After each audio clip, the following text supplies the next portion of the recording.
সম্মানিত viewers, department of ইংলিশের পক্ষ থেকে সবাইকে জানাই স্বাগত। আজ আমরা আলোচনা করব সন্স অ্যান্ড লাভার্স এর সামারি এবং ক্যারেক্টার।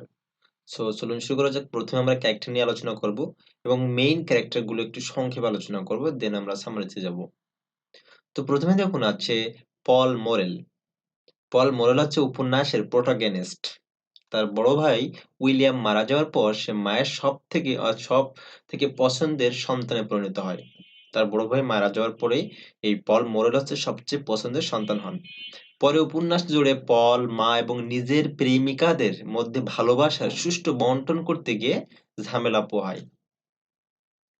মিসেস গার্ট্রুড মোরেল উপন্যাসের পল মোরেলের মা।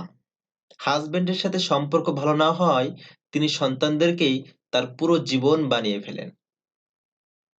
মিরিয়াম লাইভার্স ইনি হচ্ছেন পলের বান্ধবী এবং প্রথম প্রেম। পল মিরিয়ামকে ভালোবাসে, তার মা মিরিয়ামকে মোটেই পছন্দ করেন না।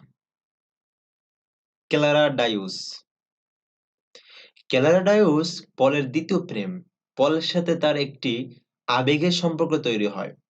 পলের সাথে তার সম্পর্ক প্রধানত শারীরিক পর্যায়ের। এই ছিল আসলে সন্স অ্যান্ড লাভার্স এর প্রধান যে ক্যারেক্টার গুলো সেগুলো আলোচনা। এখন আমরা মেইন সামারিতে যাব, অর্থাৎ গল্পটি আমরা বলবো। উপন্যাসের প্রথম অংশে মূলত মিসেস গার্ট্রুড মোরেল এর যন্ত্রণাদায়ক দাম্পত্য জীবনের বর্ণনা দেওয়া হয়। মিসেস মোরেলের স্বামী হলেন মিস্টার ওয়াল্টার মোরেল নামের একজন মাতাল ব্যক্তি, যিনি কয়লার খনির শ্রমিক।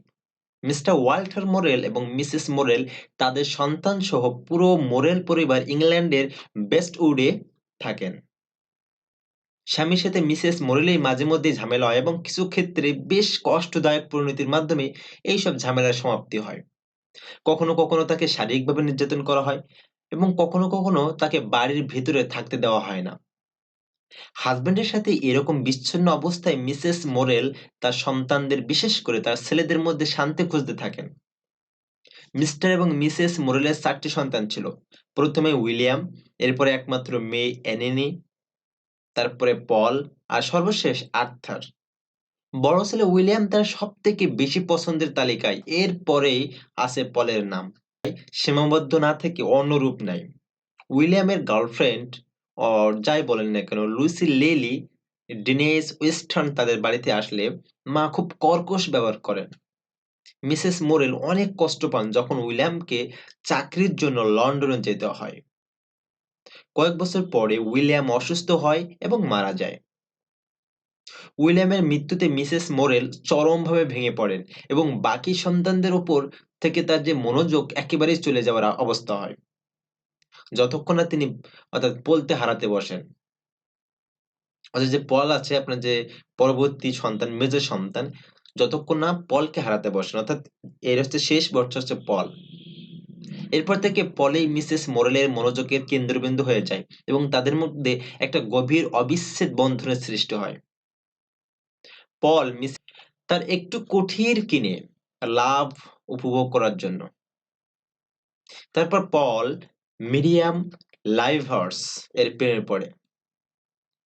মিরিয়ামদের পরিবার তাদের একটি ফার্মে থাকতো, যেটা পলদের বাড়ি থেকে খুব একটা দূরে না।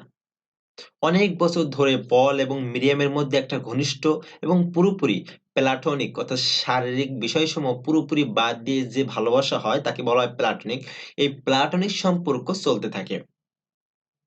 পলের মা বিষয়টি খেয়াল করেন এবং মনে করেন মিরিয়াম তার ছেলেকে তার থেকে কেড়ে নেওয়ার চেষ্টা করছে। তিনি মিরিয়ামকে ঘৃণা করতে শুরু করেন। মিসেস মোরেল মিরিয়ামকে সম্মতি জানায় না বা মেনে নেয়নি এবং পল তাকে বিয়ে না করার মূল কারণ এটি হতে পারে।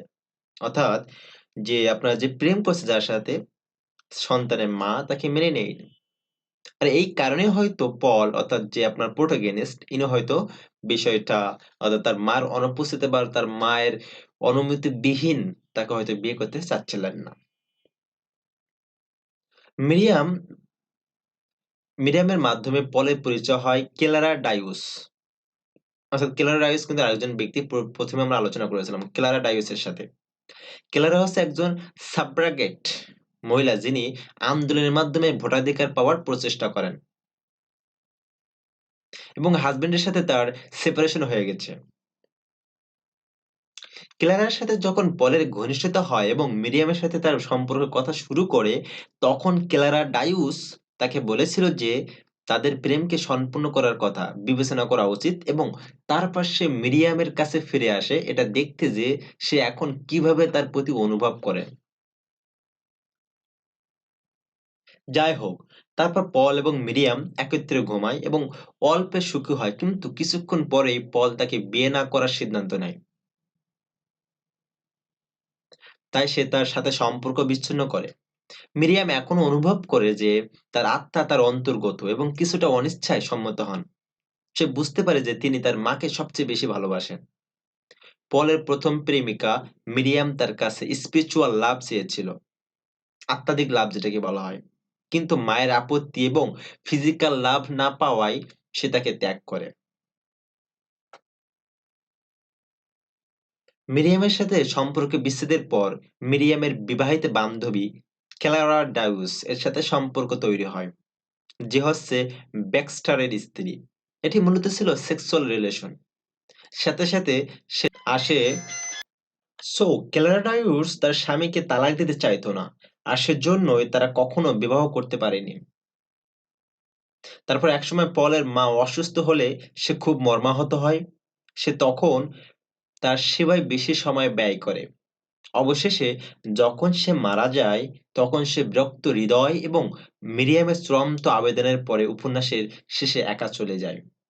তো এই ছিল আসলে সানস অ্যান্ড লাভার্স ক্যারেক্টার্স এবং হচ্ছে সামারি। আসলে আপনারা হয়তো আমার আমার যে লেখার যে হেডিং সেটা দেখলে হয়তো বুঝতে পারতেছেন যে আসলে এটা কি বোঝাতে চাচ্ছে। সানস মানে আমরা জানি পুত্র এবং আপনার যে লাভার্স মানে আমরা জানি প্রিয়তমা বা ভালোবাসার মানুষ যাই বলি না কেন। সো এটি নিয়ে এটি লেখা। সো আসলে মূলত এই জিনিসটা যে মানে এই যে লেখাটি সরি কবিতা কেন বারবার বলছি। আসলে এই নোবেলটা 20th সেঞ্চুরি নোবেল এটি আমরা জানি সানস অ্যান্ড লাভার্স এটা হয়তো মাস্টার্স এ আছে কিংবা ফার্স্ট ইয়ারে বা কিংবা ফোর্থ ইয়ারে যে থাকুক না কেন এটা হয়তো আপনার ইউনিভার্সিটি কলেজ ভেদে ডিফারেন্ট ভাবে সিলেবাস আছে। সো আজ এই পর্যন্ত অন্য একদিন অন্য কোনো বিষয় নিয়ে আমরা আবারও আলোচনা করব। আর এই মানে এইসব নোবেল গুলো আসলে খুব বেশি একটা আপনারা মানে আ সেনসিটিভলি নিবেন না। জাস্ট আসলে ওয়েস্টার্নদের ক্যারেক্টার গুলো এমনই। তো আজ এই পর্যন্ত অন্য দিন অন্য কোনো বিষয় নিয়ে আবার আপনাদের সঙ্গে কথা বলব। ততদিন সুস্থ থাকুন, ভালো থাকুন। আসসালামু আলাইকুম ওয়া রাহমাতুল্লাহি ওয়া বারাকাতুহু।